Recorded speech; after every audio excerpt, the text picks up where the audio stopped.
یہ خالص طور پر سیاسی لگتا ہے، اور یہ معاملہ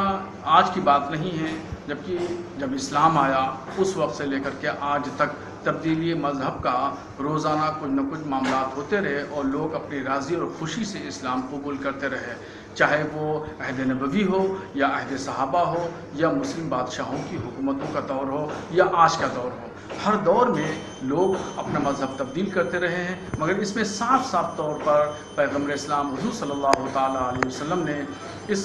بات کو سختی سے منع کیا کہ کسی کو لالچ دی جائے یا اس کو ظلم اور جبر کیا جائے اس پر۔ اور اگر اس میں شرعی معاملہ یہ ہے کہ اگر کوئی زبردستی سے اس کو مذہب تبدیل کرایا جاتا ہے تو اس کو وہ قطعاً اسلام میں داخل نہیں ہوگا اور اس کو مسلمان نہیں مانا جائے گا۔ اس لیے اس میں شریعت اسلامیہ کی سیدھی سیدھی گائیڈ لائنس ہے کہ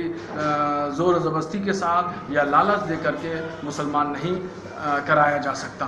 اور آج کا جو ماحول ہے ایک بالکل سیاسی منظرنامے کے طور پر اگر اس کو دیکھیں تو یہ ٹوٹل الیکشن قریب ہونے کی وجہ سے ایک ماحول کریٹ کیا جا رہا ہے، اور مسلمانوں اور ہندوؤں کے درمیان ایک نفرت کے طور پر اس معاملے کو